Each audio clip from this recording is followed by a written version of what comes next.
Does NordVPN work really well here in China? I put out a poll on Instagram to my followers who live in China, and the ones that used NordVPN responded. Let me tell you what they think. By the way, I teach the everyday Chinese you need to communicate what you want here in China on YouTube and on Instagram. Deidre Kruger said, I used it as well when I first got here, but it gave me connection problems. They kept emailing me a long list of things to do. But the other night I heard a few people are using it and loving it. They all have iPhones.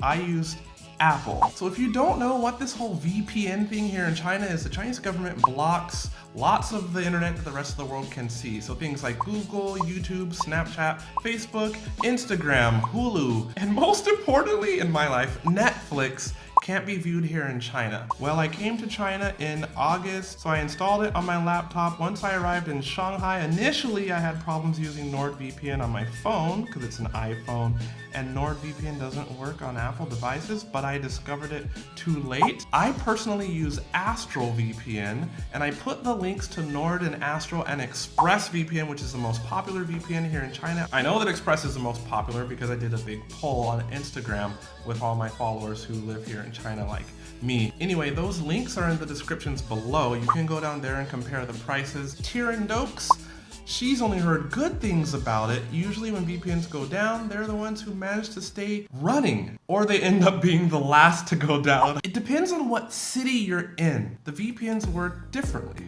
Zetasaurus says they used Nord for 2 weeks in China. The authentication was a bit slow, but it was pretty stable once it got hooked up. Frida Malenborg said she used Nord for the first 2 months in China, but somewhere around the new year it stopped working. Again, sensitive times in China mean that the VPNs, they all get the little squeeze. Nord, from my experience, does seem to go down, as does Express. However, Express is the most popular in China, and Astrill even has to get slower a little bit, but it still works. Katie N. Cochran 143, she says it's good. The Nord interface is friendly. She likes being able to choose which country to connect to. It works well most of the time. Keep in mind, if you want to be able to watch Netflix, you need a VPN that can choose different servers around the world, like Nord and Express and Astrill. You can see those links in the descriptions below. So since last July up till November, Nord had been working really well on her laptop and on her Apple phone, but around December of last year, it hasn't been working. They told her to add servers manually and configure them, and that was a pain, and eventually she stopped and got a different VPN on her phone. When I asked Becca Holm about NordVPN, she said she doesn't know anybody that uses it. She uses Express,